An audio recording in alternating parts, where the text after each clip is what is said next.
Sevgi neydi? Sevgi emekti.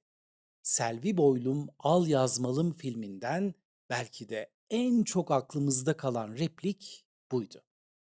Evet, sevgi emek ister, fedakarlık ister. Sonuçta biri sizin için özelse yeri gelir uykunuzdan feragat eder, zamanınızı ona harcar, kendi acınızı bir kenara koyar ve onunkini omuzlarsınız. Sevgi budur değil mi? Çoğu zaman evet. Ama fedakarlık iki yöne eşit biçimde akarsa sağlıklı bir sevgi olur. Tek yönlü olursa bu bambaşka bir şeydir. Ve işte o şeyin adını koymak çoğumuzun yıllarca ertelediği bir cesaret meselesidir. Ben Mustafa Çay. İşte bugün o şeyin adını birlikte koyacağız. Bugünkü sohbetimizde narsistin sizi kullandığına dair gizli işaretlerin neler olabileceğini konuşacağız. Hazırsanız başlayalım. Allah korusun ama bir yangın çıktığında alevleri görür, sıcağı hisseder ve hemen oradan kaçarak bir yardım çağırırsınız, değil mi? Yangın tehlikelidir ama dürüsttür. Size ne olduğunu söyler, gösterir ve hissettirir. Ama şimdi bir de kokusuz ve renksiz fakat zehirli bir gaz hayal edin. Odayı doldurduğunu fark etmezsiniz bile bu gazın. Normal nefes alıp verirsiniz. Belki başınız hafifçe döner ama bir sorun olduğunu çoğunlukla düşünmezsiniz. Çünkü bu gaz sizi açık bir uyarıda bulunmadan zehirler. Maalesef şohben zehirlenmesi gibi nedenlerle pek çok canımızı sessizce ve sinsice kaybettik ve toprağa koyduk. Ben de yıllar önce çocukluk arkadaşım, lisede sıra arkadaşım, can dostum Alper Baran kardeşimi maalesef bir şohben zehirlenmesiyle gencecik yaşında kaybetmiştim. Canım arkadaşıma ve aramızdan ayrılan tüm sevdiklerimize Allah'tan rahmet diliyorum bu vesileyle. İşte narsistik bir ilişki yangın değil, bir dumandır. Ve ben bugün size o dumanı göstermek istiyorum. 6 katmanı var bu dumanın. Ve her biri de ayrı bir kapıdan giriyor adeta hayatlarımıza. Ve her biri de farklı bir şekilde yerleşiyor ciğerlerimize, ruhumuza. Ve önlem almazsak o ilişkiyi entübe ediyorlar maalesef. Ama hepsinin de ortak bir özelliği var. Siz fark edene kadar onlar çoktan içinize işlemiş oluyorlar. Dumanın ilk katmanı ağzımıza yerleşir. Kelimenin tam anlamıyla ağzımıza. Bir ilişkide hayır demenin ne kadar kolay ya da zor olduğunu hiç düşündünüz mü? Sağlıklı bir ilişkide hayır kelimesi bir cümlenin bir parçasıdır. Söylersiniz, karşınızdaki bunu duyar ve hayat kaldığı yerden devam eder. Ama sizi kullanan birinin yanında hayır kelimesi boğazınızda bir düğüm olarak kalır. Dudaklarınıza kadar gelir ama orada donup kalır. Çünkü o kelimeyi her ağzınıza aldığınızda büyük bir bedel ödemeyi öğrenmişsinizdir. Küsme, suçlama, duvar örme, yatakları ayırma, bağırma, terk edilme ya da belki de bir tür şiddet. Peki bu nasıl oldu? Bir gecede mi? Hayır tabii ki. Deneme yanılmayla. Sizi kullanan biri sınırlarınızı bir kapı gibi test eder. Önce kapıyı yavaşça iter ve direncinizi ölçer. Sonra biraz daha iter ve siz her geri adım attığınızda o kapı biraz daha açılır. Ta ki bir gün dönüp bakarsınız ve o kapı sonuna kadar açılmış ama içeriği temiz bir hava değil, onun nefesi doldurmuş. Küçük bir çocuğu derin bir kuyunun kenarında büyütüp her adımında ona düşeceksin diye bağırırsanız eğer o çocuk yürümeyi öğrenemez. Sizi kullanan insanlar da tam olarak bunu yapar. Sizi kendi adımlarınızı atmaktan öylesine korkuturlar ki zamanla ne istediğinizi sormayı bile bırakırsınız. Eğer bir ilişkide hayır kelimesi boğazınızda düğümleniyorsa o ilişkide korunan şey sizin huzurunuz değil, onun konfor alanıdır çoğunlukla. Ama diyelim ki bunu fark ettiniz ve şunu sordunuz. Bu ilişkide ben tam olarak kimim ve neredeyim? İşte o anda zehirli dumanın ikinci katmanıyla karşılaşırsınız. Çünkü sorularınıza bir cevap bulamazsınız. Bunu sormaya ne gerek var şimdi ki diye bir yanıt alırsınız çoğunlukla. Neden her şeyi tanımlamak zorundasın? Bu cevap kulağa hoş gelebilir. Özgür ruhlu, hafif, hatta romantik bile.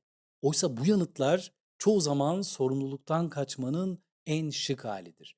Bu kişiler için bağımlılık bir liman değil, bir tuzaktır. İlişki ihtiyaçları karşılandığı sürece vardır. Karşılanmadığı anda buharlaşır ve giderler. Sizi bu belirsizlik bölgesinde tutmak ona göre bunun en işlevsel aracıdır. Çünkü belirsizlik içinde daha çok çaba harcarsınız.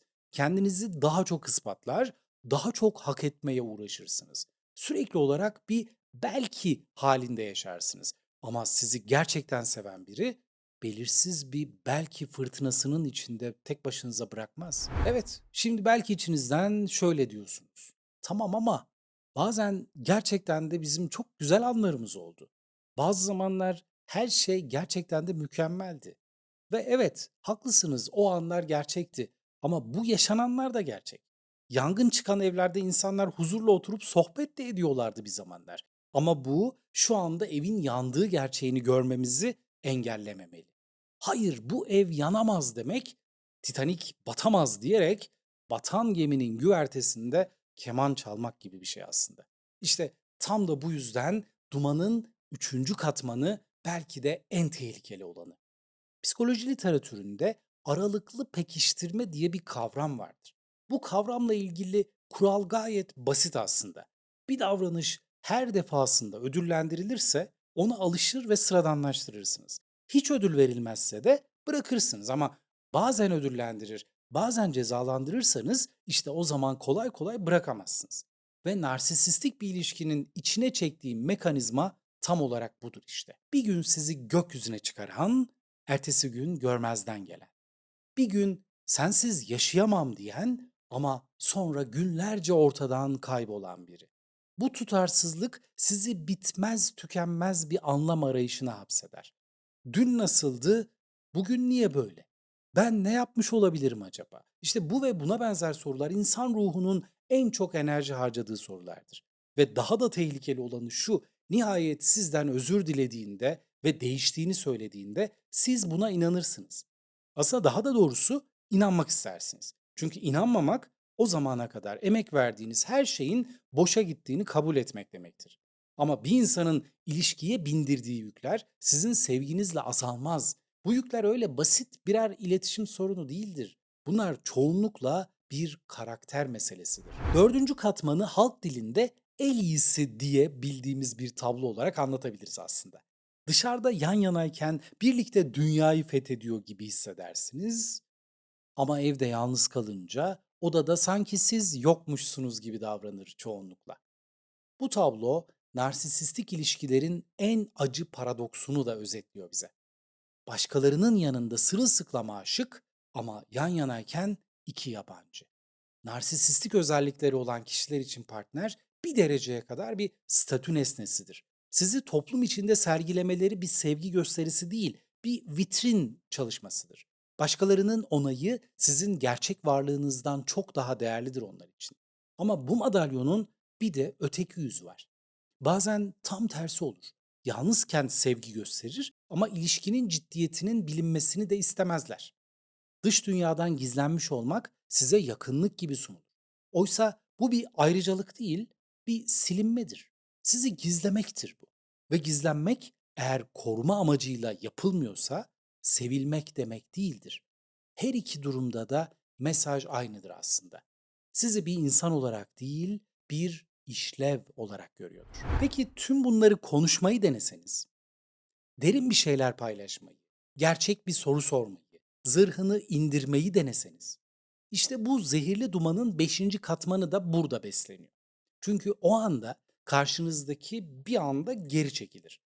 Güvenli bir bağ, karşılıklı savunmasızlık olmadan mümkün olamaz. İki insanın birbirini gerçekten görebilmesi için ikisinin de maskesini çıkarması gerekir. Bu bir tercih değil, psikolojik bir zorunluluktur. Peki sizi kullanan biri neden derinleşmekten kaçar? Çünkü derinlere inmek aynı zamanda gerçeği de gösterir. Ve gerçekler görünürse illüzyon biter. Derin bir konuşmayı başlatmayı hiç denediniz mi? Hemen konu değişir.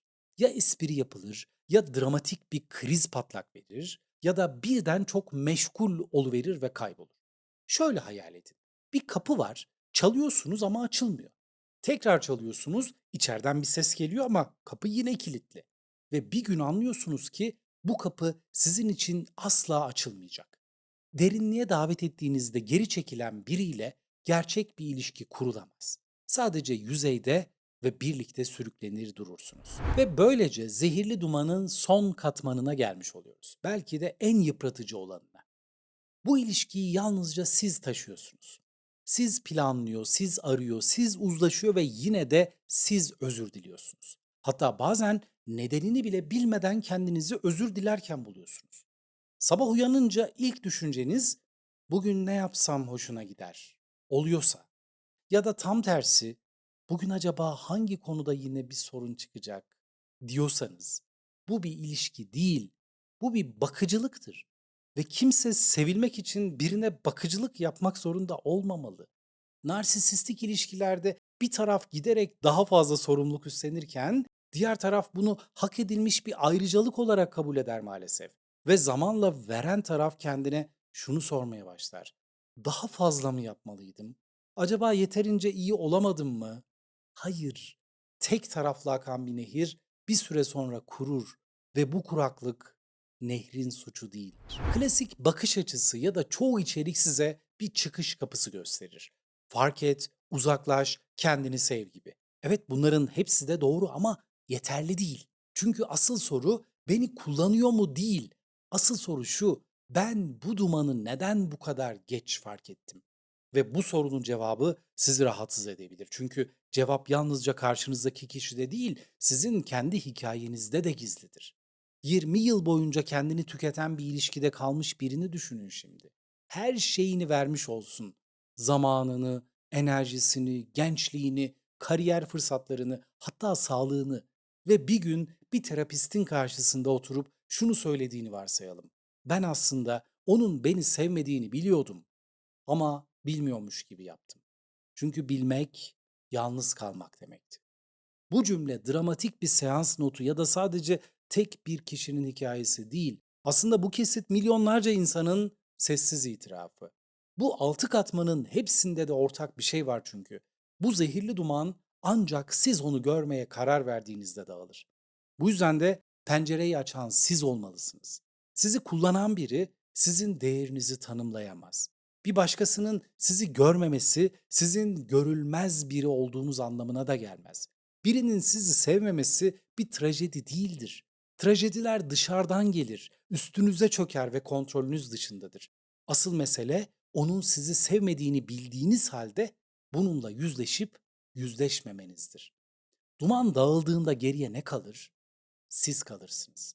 Ve bu kez bir başkasının artık nefesiyle değil, kendi ciğerlerinizden nefes alarak.